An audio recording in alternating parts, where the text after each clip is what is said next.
So now we have to fetch the data from the database. So data fetch करने के लिए as we know select command use होती है. So we use select command to fetch the data from the database. तो आपका connection establish करने का procedure same रहेगा जैसे आप पहले कर रहे थे. आप अभी भी अपना लोकल होस्ट रूट और डेटाबेस का नाम दोगे, कनेक्शन एस्टैब्लिश करोगे, पर जो क्वेरी है हमारी वो अब होगी सिलेक्ट. सो हम यहाँ पर जो क्वेरी एग्जीक्यूट करा रहे होंगे वो है सिलेक्ट स्टार फ्रॉम स्टूडेंट. जब हम इंसर्ट अपडेट या डिलीट कमांड को एग्जीक्यूट कराते हैं तो हम सिर्फ इतना लिखते हैं कनेक्शन एरो एग्जीक्यूट और फिर अपनी क्वेरी, और वो एग्जीक्यूट हो जाती है ना. पर ये सिर्फ एग्जीक्यूट नहीं होगी, ये आप क्वेरी कर रहे हो, आप वहां पे डेटा लेकर आ रहे हो वापस. तो जब सिलेक्ट कमांड एग्जीक्यूट करनी है तो हम एरो क्वेरी लगाएंगे, एग्जीक्यूट नहीं लिखेंगे. ठीक है. सो कनेक्शन एरो क्वेरी ब्रैकेट में अपनी एसक्यूएल क्वेरी पास करेंगे जो कि हमारे इस केस में है सिलेक्ट स्टार फ्रॉम स्टूडेंट. जो रिजल्ट आपके पास वापस आएगा वो आप किसी भी वेरिएबल में ले सकते हो. मैंने रिजल्ट नाम के वेरिएबल में लिया. अब पॉसिबल है कि आपके पास रिजल्ट 1 रो आए, 2 रो आए, 10 रोज आए, कितनी भी आ सकती है. सो हो सकता है कि मैंने यहाँ सिलेक्ट के साथ कंडीशन लगाई हो कि select star from student where marks greater than 90, कि वही स्टूडेंट्स आए जिनके मार्क्स 90 से ज्यादा है, या सिर्फ वही स्टूडेंट्स चाहिए मुझे जो क्लास 12th में है. तो select star from student where class is equal to 12th. So हम जरूरी नहीं है कि पूरा टेबल ही फेच करें, हम यहाँ पे कंडीशंस भी दे सकते हैं. जो कंडीशन हम देंगे उस कंडीशन से मैचिंग डेटा हमारे पास आएगा. फिर जो भी डेटा आपका आ रहा है वो आपने यहाँ रिजल्ट में ले लिया और फिर आपने चेक किया कि क्या रिजल्ट एरो नम अंडरस्कोर रोज 0 से ज्यादा है. क्या नंबर ऑफ रोज 0 से ज्यादा है. अगर तो नंबर ऑफ रोज 0 से ज्यादा है तो मैं एक एक को शो कराऊंगी, अदरवाइज मैं सिंपली प्रिंट कर दूंगी 0 रिजल्ट या नो स्टूडेंट डेटा फाउंड, कुछ भी, any message you want to show. So मैं यहाँ पे शो कर सकती हूँ no student data found. Otherwise हमारा ये जो लूप है ये चलेगा, और ये लूप कैसे चल रहा है देखो. हमने लिखा वाइल. वाइल किसी भी वेरिएबल का नाम दे दो, मैंने रो लिखा है, आप जो चाहो वो ले सकते हो. So while dollar row is equal to, now this function is important, fetch association. So dollar result जो आपने ऊपर वेरिएबल का नाम लिया था, arrow fetch association, fetch underscore ASSOC. ठीक है. सो इसकी हेल्प से वो एक टाइम पे एक रो को रीड करेगा और फिर हम उसको प्रिंट करवा रहे हैं तो एको की हेल्प से प्रिंट होता है. Admission number word as it is print होना चाहिए, admission number word as it is print होना चाहिए. फिर यहाँ पर कंकैटिनेट कर देंगे हम रो के साथ एडमिशन नंबर कॉलम की जो वैल्यू आ रही है वो. सो ये रो आपका लिस्ट बन गया एक तरह से, उसमें हमने की दे दी एडमिशन नंबर, वहां से जो वैल्यू आ रही है उसको शो कर देगा, फिर नेम में से नेम को शो कर देगा, ऐसे ही कोर्स को शो कर देगा. एंड BR मतलब नेक्स्ट लाइन पे चले जाएंगे. अब इसको हम एग्जीक्यूट करके देखते हैं. ये तब तक चलता रहेगा जब तक फेच एसोसिएशन कुछ रिटर्न कर रहा है.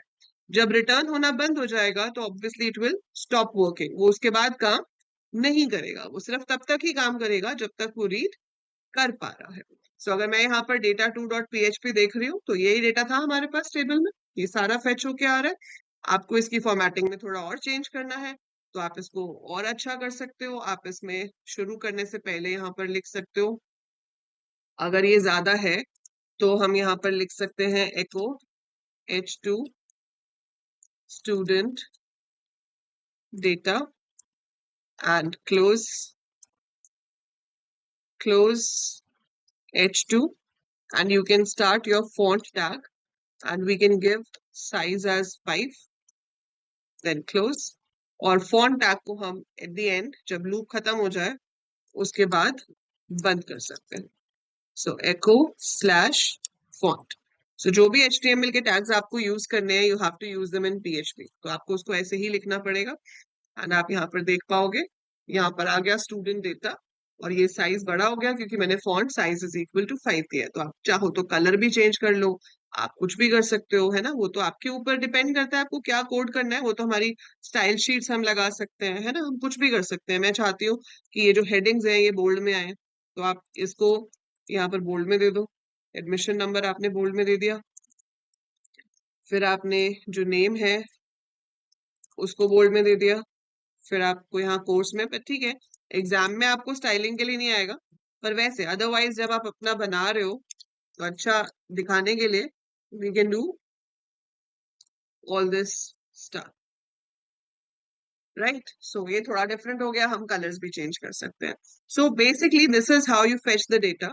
सो डेटा फेच करने के लिए क्या ध्यान रखना है कि क्वेरी होनी चाहिए select, select star from student. चाहे तो वेयर लगा सकते हैं, वेयर लगाना या नहीं लगाना ऑप्शनल है, दैट डिपेंड्स आपकी रिक्वायरमेंट क्या है। तो आप यहाँ वेयर के साथ कंडीशन लगा सकते हो। इवन जो प्रिपेयर्ड स्टेटमेंट हमने बनाई थी वो सिलेक्ट वाली भी बन सकती है, क्योंकि वो आपको डेटा फेच करके देगी accordingly.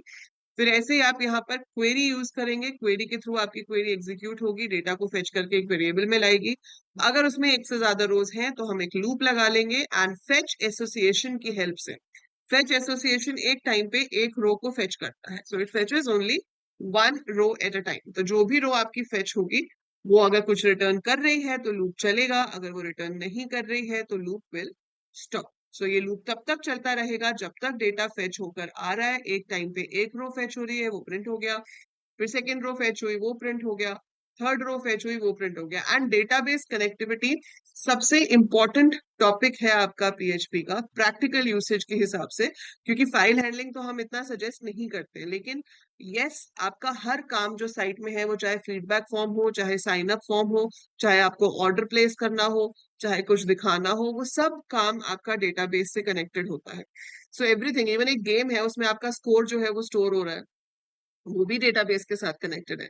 So database and PHP connection is very very very important, क्योंकि आपकी सारी साइट्स जो है वो यूजुअली डेटाबेस को तो यूज करती ही है। सो पीएचपी का मेन काम ही सर्वर साइड स्क्रिप्टिंग का ये है कि आपकी साइट को डेटाबेसेस के साथ कनेक्ट किया जाए।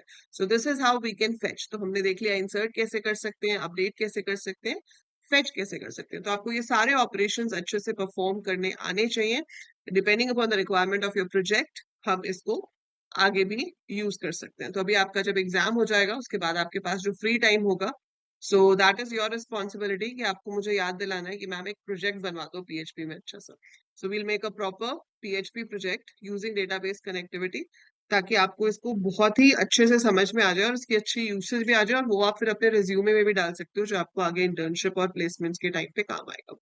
ठीक है, बट अभी के लिए this is the basic logic, this is the basic code, how do we write it.